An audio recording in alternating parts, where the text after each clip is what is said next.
Hi everyone and welcome to all. तो finally इस class में डिस्कस करने वाले हैं शिक्षक भर्ती के संस्कृत का सिलेबस को। इससे पहले वाले क्लास में जो है हिंदी का हो गया, इंग्लिश का हो गया, मैथ्स हो गया, सोशल साइंस हो गया, तो इन सब का जो सिलेबस है ऑलरेडी डिस्कस कर चुके हैं। इस क्लास में डिस्कस करने वाले हैं कंप्लीट संस्कृत सिलेबस को। जैसे कि पता है कि छत्तीसगढ़ जो शिक्षक भर्ती है उसका जो नोटिफिकेशन है वो रिलीज किए गए हैं, है ना। तो 7 अगस्त से एग्जाम फॉर्म डलना स्टार्ट हो चुका है। मतलब आज से जो है एग्जाम फॉर्म डलना स्टार्ट हो चुका है। तो थोड़ा सा जो है अपने को क्या करना, रेडी करना है उस एग्जाम के लिए। ठीक है, उस एग्जाम के लिए। और एग्जाम फॉर्म को जो है फिलअप कर लेना। बाकी 25 अक्टूबर को संभावित तिथि भी दिए जा चुके हैं। उस दिन मतलब एग्जाम होने वाला है, तो अपने को प्रिपेयर भी उसी के अकॉर्डिंग करना पड़ेगा। ठीक है। एज यूजल क्लास का पीडीएफ जो है टेलीग्राम चैनल में अपलोड हो चुका है। साथ ही साथ इस क्लास का जो बाकी क्लासेस का जो नोटिफिकेशन है वो भी सब टेलीग्राम चैनल में ही अपलोड हो जाता है। सिलेबस तो अपलोड हो ही चुका है, लिंक डिस्क्रिप्शन में दिया हुआ है, तो वहां से एक बार जो है चेकआउट कर सकते हो।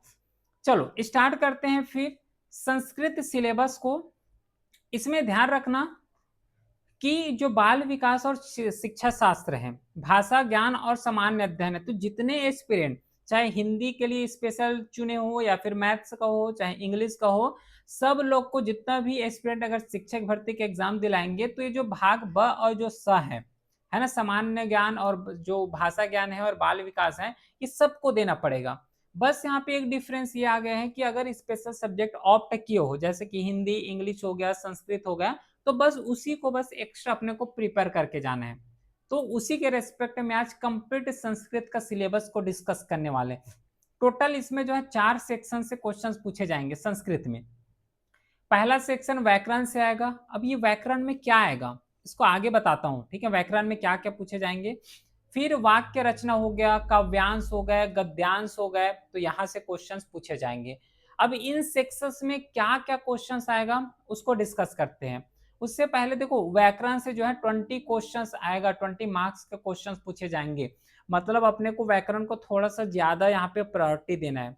फिर वाक्य रचना, काव्यांश और जो गद्यांश है वहां से 10-10 मार्क्स के क्वेश्चंस पूछे जाएंगे। चलो सबसे पहले जो व्याकरण है, तो व्याकरण में देखो ये कुछ सिलेबस है जहां से क्वेश्चंस पूछे जाएंगे।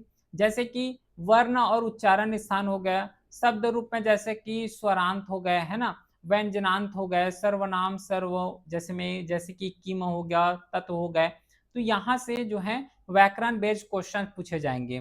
फिर संख्या, उसके साथ यावत हो गए, जो 100 तक होता है ना, संख्या को इसमें संस्कृत में लिखना होता है, तो वहां से क्वेश्चन आएगा। अपठित अवबोधन से क्वेश्चन आएंगे। धातु रूप हो गए, अब धातु रूप में इन सब से क्वेश्चंस आएगा। ठीक है, उसके साथ जो हो गए कारक परिचय या फिर सभी जितना विभक्तियां है वहां से क्वेश्चंस आएंगे। तो ओवरऑल अगर व्याकरण को देखोगे तो व्याकरण के ये सिलेबस है जहां से क्वेश्चंस पूछे जाएंगे, जिसे व्यापम के द्वारा पूरा पाठ्यक्रम को डिसाइड किए गए हैं। से वाक्य रचना के बारे में अगर डिस्कस कर ले, तो वाक्य रचना में जैसे कि भाग ए में निर्धारित व्याकरण बिंदुओं के प्रयोग पर, मतलब क्या कि ये जो व्याकरण दिए गए इसी के बेस में जो है वाक्य रचना या फिर वाक्य को शुद्धि करना हो गया, शुद्ध को अशुद्ध करना हो गया या फिर अशुद्ध को शुद्ध करना हो गया, उसके बेस में क्वेश्चन पूछे जाएंगे। ठीक है, व्याकरण संबंधित। काव्यांश का अगर बात करें तो काव्यांश टोटल 10 मार्क्स के क्वेश्चन यहाँ से पूछे जाएंगे। जैसे कि यहाँ पे श्लोक हो गया, श्लोक के साथ गद्यांश हो गए, गद्यांश से भी क्वेश्चन आएगा, है ना। तो यहाँ से ये सब कुछ सिलेबस है, इन सब सिलेबस से जो है एक्चुअल में क्वेश्चन देखने को मिलेगा। तो अपने को इसी के अकॉर्डिंग पढ़ना है। जैसे कि कवि परिचय में कालिदास हो गया, भास हो गए, भवभूति हो गया, शूद्रक हो गया, भारवी हो गए, श्रीहर्ष हो गए, भर्तृहरि हो गए। फिर संस्कृत सुभाषित में सुक्तियों का ज्ञान सुभाषित हो गया, तो यहाँ से क्वेश्चन आएगा। छंद से क्वेश्चन पूछे जाएंगे, अलंकार हो गए, वैदिक साहित्य हो गए, तो इन सब से जो है संस्कृत में क्वेश्चंस देखने को मिलेगा। ठीक है, और ये बाकी जितना भी बाल विकास और शिक्षा शास्त्र हो गया प्लस सामान्य ज्ञान हो गया, इन सबको तो ऑलरेडी कवर कर चुके हैं, तो इसमें अपने को नहीं जाना है। मेन जो सिलेबस यहाँ पे जानना था वो ये सिलेबस है संस्कृत का। ठीक है, ये मेन सिलेबस है जिसको अपने को कवर करना था, और यहीं से जो है फ्रिक्वेंटली क्वेश्चंस देखने को मिलेगा। तो अपने को इसी के अकॉर्डिंग प्रिपेयर होके रहना है, ये प्रॉपर इसका सिलेबस है। ठीक है, क्लासेस का जो पीडीएफ है एज यूजुअल टेलीग्राम चैनल में अपलोड हो जाएगा, लिंक डिस्क्रिप्शन में दिया हुआ है।